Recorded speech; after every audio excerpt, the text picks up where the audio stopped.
Hello, well, we've arrived at Grand Manan and we're all safely tied up now.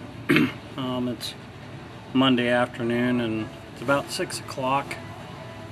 We have had some news that the reversing falls up in St. John's, New Brunswick are experiencing some extra river flow due to the excessive rains they've had upland from there, and so our tour guide has informed us that we'll be staying here one more day, and he's going by car to personally view the reversing falls and determine if there's enough adequate slack time through the reversing falls for the entire flotilla to transit the Narrows.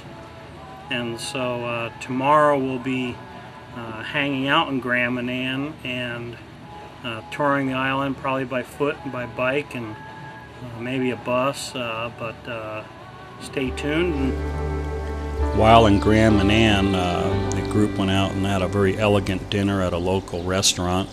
The next morning, our tour guide arranged a bus to take us into town, where we visited the Grand Manan Museum. They have a very extensive bird collection there, as well as many marine artifacts. This is the closest that we got to a puffin during our entire trip. We did a little shopping in town, a little bit of sightseeing, had a great time here. Alright, well, it's Tuesday afternoon, about 4:40, and we did get an update from our guide on the situation up in St. John. And so it does appear that there's only one slack tide available for the crossing of the reversing falls, and that occurs at 11:40 a.m. And so we had several options to choose from. It was approximately about a 55-mile run from Grand Manan to St. John's, and so we can do about 8 knots under power. So that puts us at about 7 hours to get there for an 11 a.m. crossing. And so we had a couple choices: either get up leave real early in the morning, or do an overnight sail and mill around there in the morning, or the third option, we're going to an intermediate port down the coast from St. John called Dipper Harbor, and that's about a 24-mile run from Grand Manan. And so we pulled out of there about an hour ago, and got about 2 more hours to go, and we'll pull into Dipper Harbor, hang out there tonight, get up tomorrow, have about another 30-mile run up the coast of St. John, then we'll do the crossing. So right now the weather's clearing up pretty good, fog's lifting. I think we made a good choice. The rest of the fleet is going to get up early in the morning to leave, and then there's a few of the slower boats are actually going to have to take this in a 2-step thing and go to Dipper Harbor tomorrow and then to St. John the next day. So the fleet will be split up a little bit until we all get reconsolidated up in St. John's the day after tomorrow. But we felt like it was better to make headway towards the final objective, and so that's what we're going to do.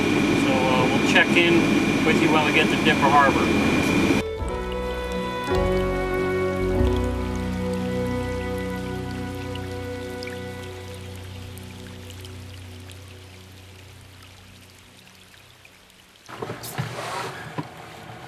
Good morning. It's Wednesday, and it's 6:50 in the morning. We did make it in here last night okay, and we grabbed a spare mooring, unused mooring from the fishing fleet, and slept comfortably overnight. One consideration was the tide here. We got in here last night, we had about 22 feet of water underneath us, and by the time we went to bed we had 32 feet of water underneath us. And when I got up early this morning to let the dog out, we had 10 feet of water underneath us. So pretty remarkable. There's 22-foot tides here, and these are some of the largest tides in the world. And you can see, looking over here at some of the fishing vessels, they have to be somewhat careful how they tie up to these sea walls so that when the tidal range goes up and down, their lines don't get too taut and rip the boats apart.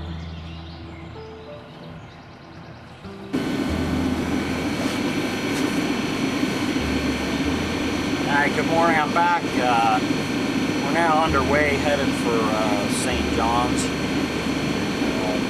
Pretty calm morning. Seas are flat, there's no wind, of course. But we're making good headway. We've got about a 1.5 knot current kicking along the edge of the Canadian coast here on the Fundy Bay that's helping our forward speed. My in the water speed sensor says 8 knots, and my over the ground GPS indication says 9.5. So that's how I know we've got a current going along with us, which is great. You know, that helps your fuel consumption. So anyway, we've got about a 2.5 hour or so run up to St. John's, and up there we will hook up with the rest of the Flotilla fleet. The local yacht club's got a couple of volunteer pilots that are going to board some of our vessels and lead the group through the reversing falls. And so this will be one of the highlights of the trip, and I'll make sure I get plenty of video coverage of that coming up. So we'll talk to you later. Bye-bye. Very frequently along the coast of Maine and Canada, you'll see these pens out in the water offshore, and these are for farm-raised salmon, Atlantic salmon, and the fishing fleet basically feeds these in there until they reach the adequate size, and then they're harvested and taken to market.